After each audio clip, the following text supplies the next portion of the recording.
Formally, I want to welcome you. My name's Lisa McFadgen, again, for New South Wales DPI on-farm carbon advice team. I'm actually based in Condobolin, central New South Wales in Wiradjuri country.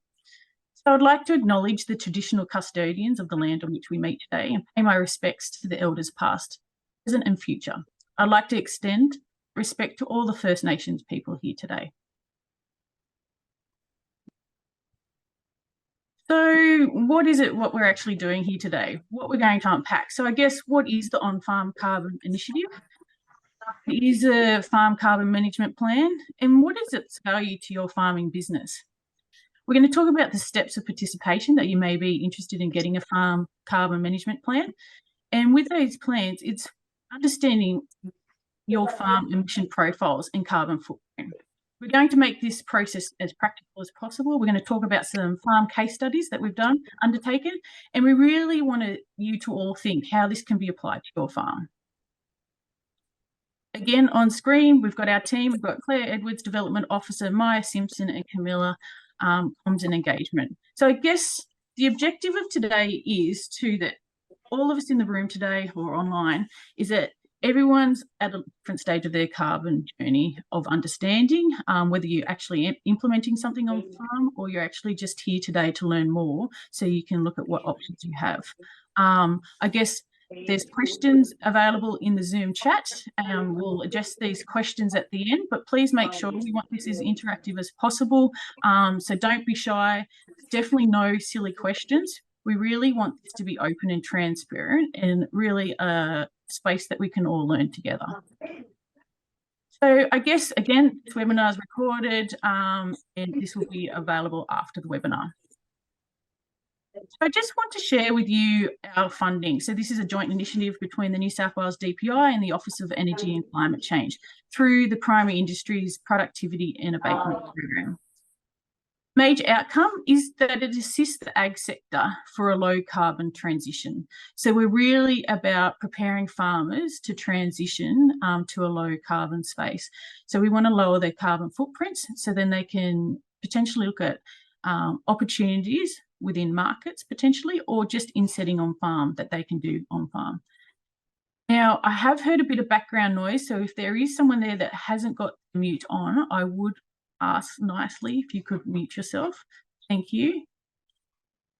So I guess with the carbon space, look, it's really difficult at the moment. It's we're here to demystify what's happening in the space.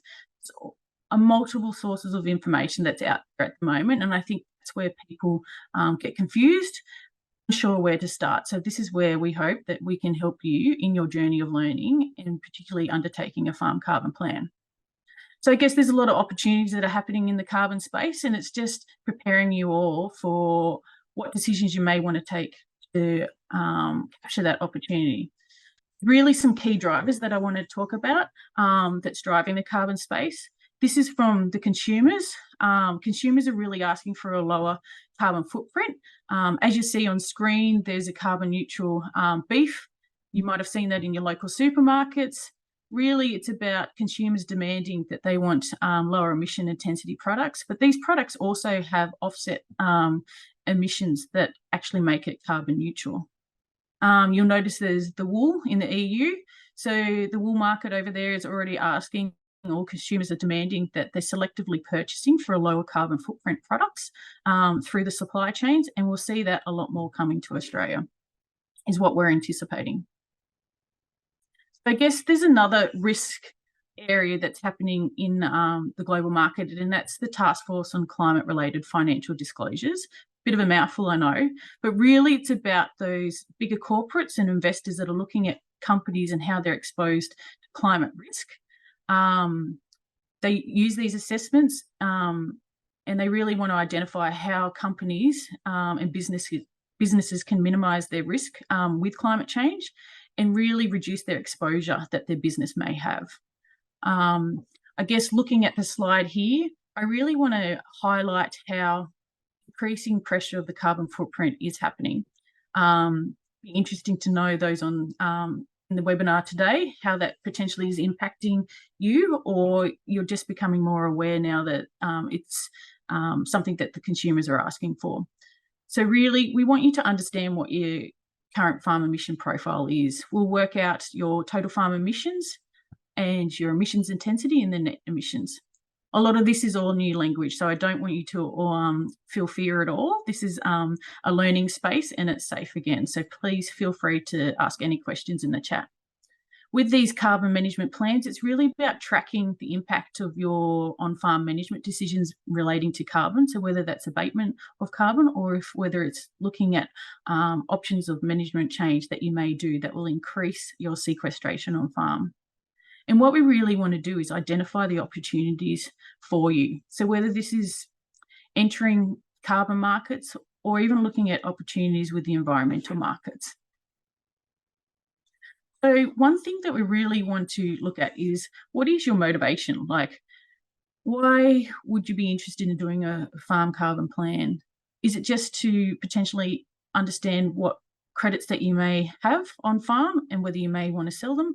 Or is it really the productivity benefits that you want on farm? Is it recognising your environmental stewardship? All farmers are sustainable managers of their land. So is it looking at the stewardship market options? And finally, another motivation is leveraging finance in the supply chain. So the supply chain is starting to ask for these emission numbers, but also banks are starting to look at the finance space and offering green finance loans, green equipment finance. So all these opportunities are coming for farmers, but it's just really understanding your motivations of why you may undertake some of these practices. So just to recap our on-farm carbon advice initiative. So really it's about capacity building. We're really about increasing the knowledge and understanding of what's happening in the carbon space. So we actually deliver this through face-to-face and online learning, such as a webinar today, but we do undertake a lot of workshops and we've been travelling across the state. I'd like to say that we go from Bega to Broken Hill. The project started January this year, and to date we've delivered around 35 face-to-face events and online. So we have one-on-one carbon workshops. A lot of you may have attended one of those workshops. We have regional forums. They're more for the larger audience, so from 70 to 100 people, but really it's about giving that high level knowledge of what's happening in the carbon space, and with our one-on-one workshops gets more into the technical detail. So our tools and support, so this is where our farm carbon management plans come into play. So these is really understanding the measurements on farm that you can do and understand your emission profiles and looking at all the different carbon tools, assessment tools that you can use. And again, looking at those market opportunities or the access to markets, whether it's retaining your credits on farm or looking to actually sell credits that you have on farm. So I just want to raise, like, what are emissions? I can't see many faces on screen. I think everyone's turned their cameras off, but I just really want to highlight, these are a lot of areas where emissions are happening in agriculture. So in New South Wales, our emissions contribute 12% to all the emissions that are happening in New South Wales.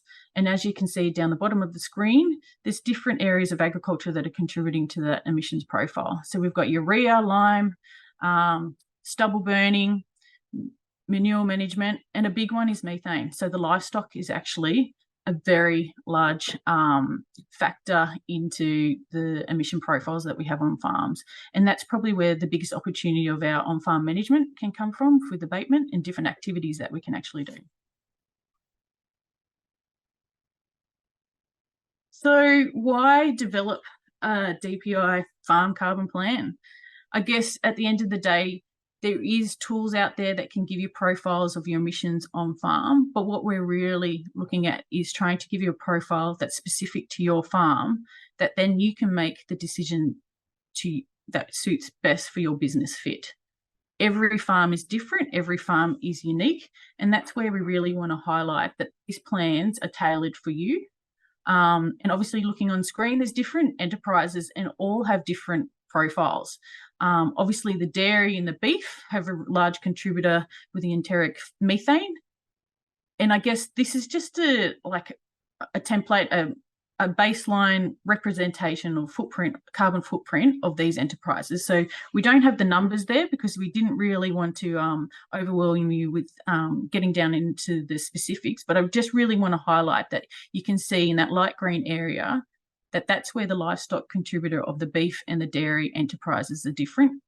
In comparison to more your cropping enterprise, where it's more your fertiliser and your crop residues, your stubble that contributes, and your liming.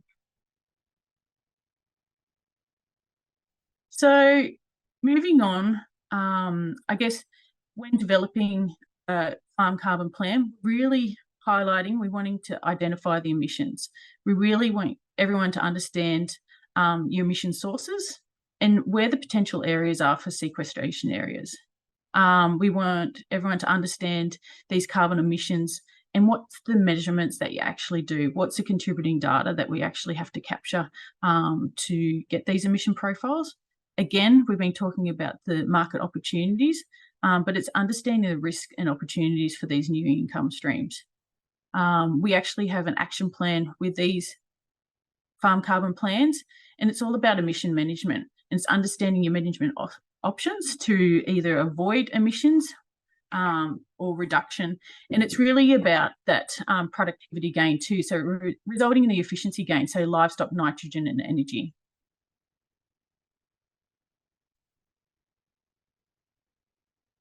So I guess we're in a testing pilot phase for these farm carbon management plans, and we've used case studies with the carbon neutral research stations. So we've actually got 3 research stations where we've undertaken plans and using as case studies. The 3 are Condobolin, Trini and Tokau. And basically with these representative farms, we've been able to make the templates, understand the data processing and efficiencies, and really use them as a representation of the different industries across New South Wales. Obviously, Condobolin is a mixed farming dryland operation. Trini, again, is a mixed farming operation, but it does have irrigation. And Tokau, up in the Hunter, has more intensive operations as well. So it covers off the dairy and poultry industry. So we've already started undertaking our farm plans in the Bega Valley. So we've been doing farm plans of the dairy and beef industry. We're undertaking 25 plans in that region at the moment. And also in the Central West, we've got 2 case studies. And one of those case studies I will talk about in the next few slides. But what I want to really talk to you about is understanding what data requirements we do need for these farms. Be interesting, like with questions at the end, who has undertaken an assessment of their farm. But I guess I just wanted to run through with you now baseline data that we use for the greenhouse gas emissions. So on screen, you'll see that there's a long list of data requirements. Don't feel overwhelmed. I think it all comes down to the record keeping that you may have on farm. We capture the data for a financial year. It can be a calendar year, but we're undertaking it for a financial year, so then it's easier for when you're doing your tax, that we can then look at your livestock numbers and other data area requirements that we have for our farm plans. So looking on screen, livestock numbers are quite crucial. We look at when you've purchased them or whether that you've got breeding stock. So when you're actually either calving or lambing down, we look at your natural increase and how those numbers affect across the 12 months. We really like to capture the data in a quarterly basis if possible. And what's something that's really important is the live weights and capturing the weight gain. And this is probably a data area that's been difficult within the agricultural industry to date. Like I don't think we have a lot of farms that are doing consistent weighing of their livestock. And I think that's something that may potentially change as the requirements of understanding your baseline data on your farm progresses. So again, calving rates, understanding when your animals are lactating contributes to how much feed they have, which contributes to what your emission profiles. Yields is really important. So your wool cuts, your meat kilos sold, but also with in the dairy industry, it's your milk solids and your litres of milk per year. We take into account your fertiliser and herbicide use. So it's not your individual chemicals as such, it's more your whole farm usage of these products. but it's also your feed supplements. So obviously we're getting into a dry period now. So what feed rations you're actually feeding to your livestock and how that potentially will impact in your emissions profile. And again, we do look at your diesel use all on farm, your electricity use. And what we do with the electricity is we really map out and understand what your loads are on farm and how we can potentially reduce those heavy loads of energy to help your baseline data. So I like to show this because I don't want people to feel overwhelmed at all. Calm and farm on, like the data requirements, I guess data in, data out, like good data, quality data gives you better outcomes. There is default values if we don't have livestock weights that we can use. There's industry default values, but I guess the more data that we have that we can input into our carbon assessment tools, the better outcomes for you and the better decisions that you can potentially make on farm as well. So this is just a couple of images that I took. So I actually used my family farm, which is near 40 k's north of West Wyalong, and we did a baseline assessment of it. And I just wanted to run through with you process and what worked, what didn't work, where there was sort of barriers in getting those information. So it's a mixed farming enterprise, like all dry land. I guess it's beef, sheep, cropping as well. We have some nice red loam arable country, and then we get into really harder ironbark sort of high quartzy country that is a lot of timbered area. And I guess it was really interesting going through the process of mapping the property. So if you do decide to do a farm carbon plan, what we do is we get your rates notices and we get your lot and DP numbers and we work out your paddock boundaries and get a really good spatial view of your property. And then we look at the landscape and just see what's the sort of opportunities you could potentially do. And this is even before we get into the numbers. It's really looking at where your water sources are, your remnant vegetation, your paddock uses, and then we start looking at the data. And I guess it's really important to lock in a time. Not everyone likes to be in the office, let's be honest. And data's probably not our most interesting area that we want to focus on as well. But I guess scheduling time to put aside to input this data is really important. And I guess we always have other obligations that come up, like trucks leaving, freighting stock, or contractors are coming in and out, but I think it's really important to set time aside. So if you do sign up for a farm carbon management plan, that there is a commitment from those participating, because we really want to make sure that you get the end result, which is an emission profile on your farm and then a decision tool to what to do next. So I guess once sitting down, that middle picture, look, that's just a rough guesstimate. Everyone holds their data in different ways. We do use some online software packages too for our cropping side. But yeah, I just wanted to show this was the folder system that my father had. It was pretty simple. We only trade our livestock. We're not breeders now. So that was pretty easy to get the weights. But I guess it just shows every operation is different and how you capture that data as well. We really started picking off the easy data areas to capture, and that was energy. It was really easy to look at our electricity usage, and then we got into the nitty-gritty of the livestock and also the cropping side with the inputs for cropping as well. We actually have multiple farms, but we only did this on the farm that we own, not the leased properties. And yeah, I guess you always got that administration burden of if you got your records in all one place and multiple properties. But look, the process was fine. It actually only took probably 2 hours in the end to collate all that data. So don't feel overwhelmed with what data requirements are for doing your farm plan. So I guess the steps in engaging with the farm carbon management plan, like it's great to have you here today with our webinar. We really find that those that attend this welcome webinar understand what the expectations are, really are more prepared with their data for when we actually commence the process of undertaking your farm plans. So thank you for attending, and for those that are going to be listening to the recording. So we do have an expression of interest agreement. So this is really a a form just to get your details, a commitment to send your lot and DP numbers, so then we can start mapping your property. But it's really getting you to start thinking about those data requirements of what we need with the livestock and inputs on farm.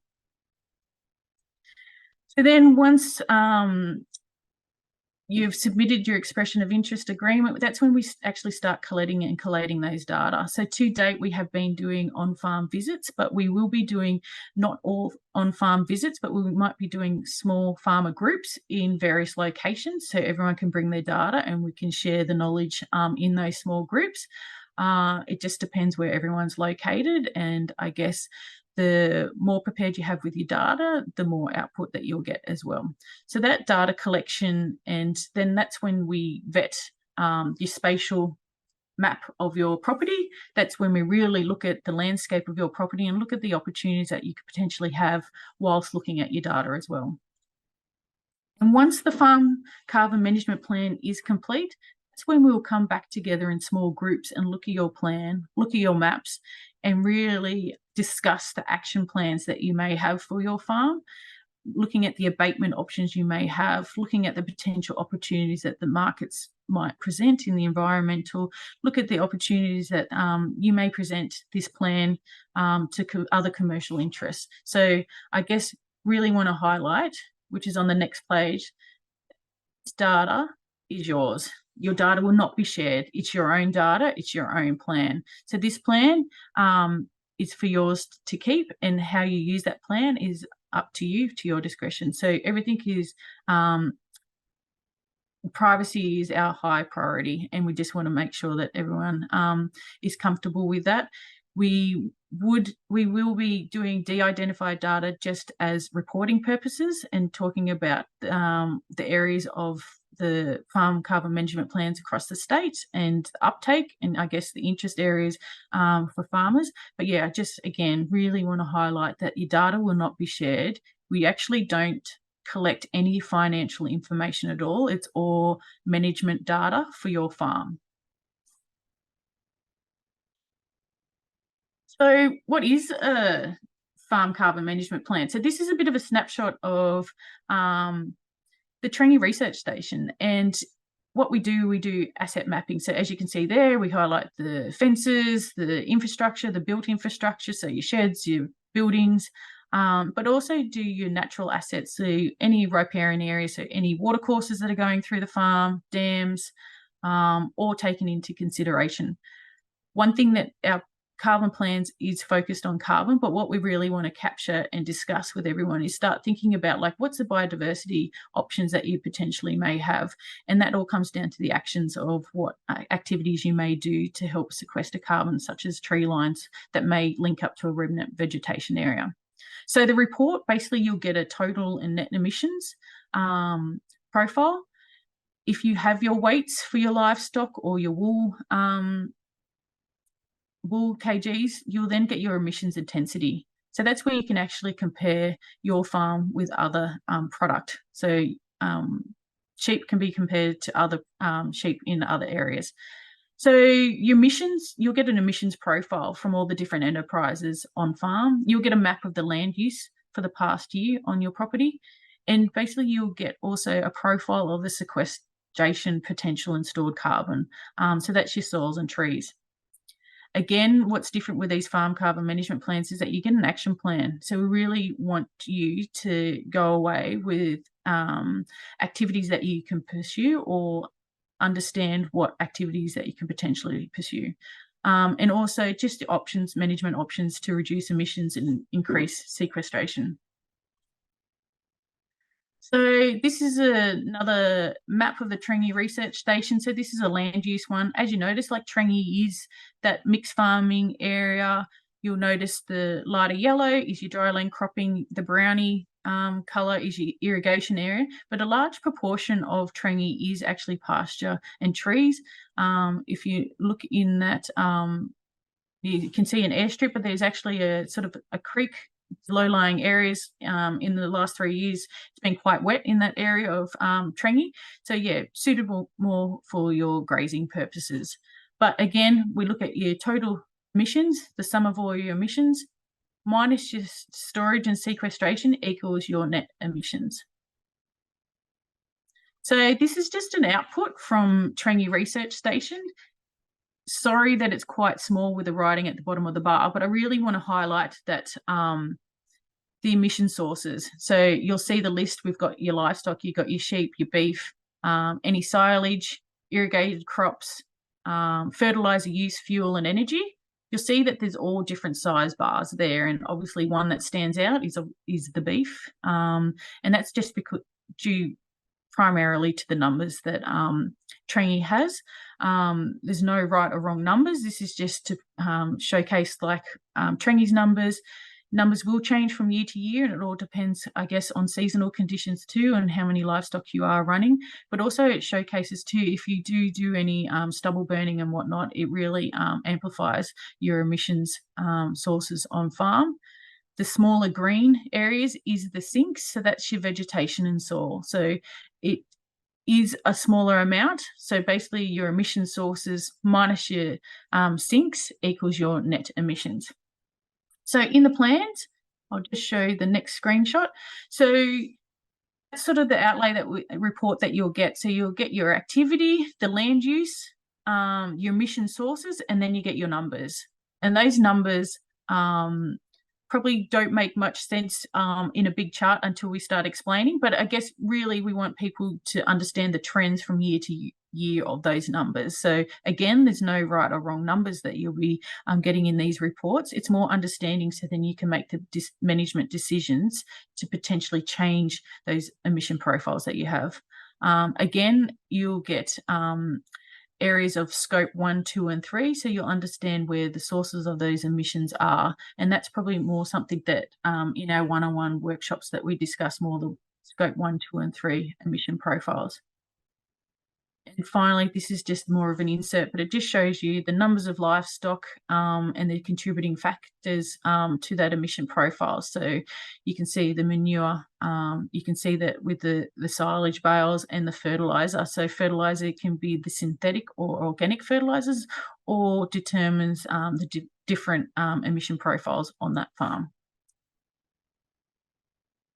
So other outputs from the farm plan, I have been talking a little bit about the actions and the options that you may have, but really this farm plan is quite a comprehensive technical report. We do an executive summary that gives you the key numbers that you need to know on farm, but what it really is a learning resource for you all to use and refer back to. There is a lot to take in this carbon space, and we really want to make sure that you can use this as a learning tool. So we really try and break it down about what the potential livestock reduction emission activities you can do, your nitrogen and fertilizer management, energy I spoke about earlier before, but really your sequestration opportunities that you can do. So whether that's tree planting, putting trees on riparian areas, your soil management, and even looking at farm dams and what we can do there. So again, doing a farm carbon plan is just part of the learning journey. We do have that access to education and training. So we do have our 101 carbon workshops. We also have our regional forums, but we also have masterclasses, which are more specific to topic areas such as soil carbon, vegetation, livestock emissions focus as well. And we do have our website, our carbon farming community of practice too, which everyone will have access to.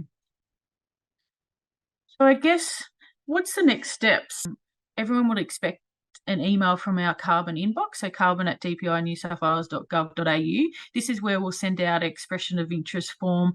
Thank you to some of you online today. I've already received the request to get a farm carbon management plan.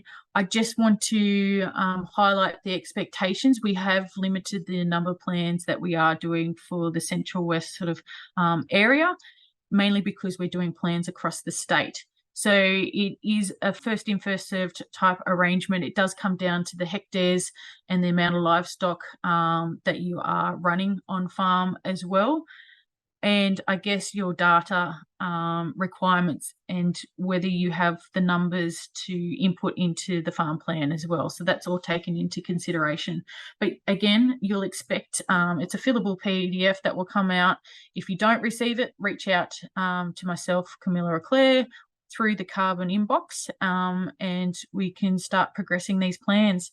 We are planning to kick these off probably in the next 2 weeks. So there's sort of a closing date for a fortnight, and then we'll start doing the assessments for these farm carbon management plans, and looking forward to seeing what the numbers are within the Central West area. And I guess it's again a pilot. It's all learning. It's something that's agile. The plans do evolve than what we're developing, but at the end of the day, the key outcome is getting you to understand what your carbon footprint is, getting you to understand what your emission profile are, but really getting you to understand what management strategies you can do to either reduce your emissions or actually increase your sequestration on farm. Carbon neutrality is a hard one for farmers, but it's also, we sort of start talking, instead of carbon neutrality, it's really having a lower carbon footprint. So if there's no further questions, we might close the meeting now.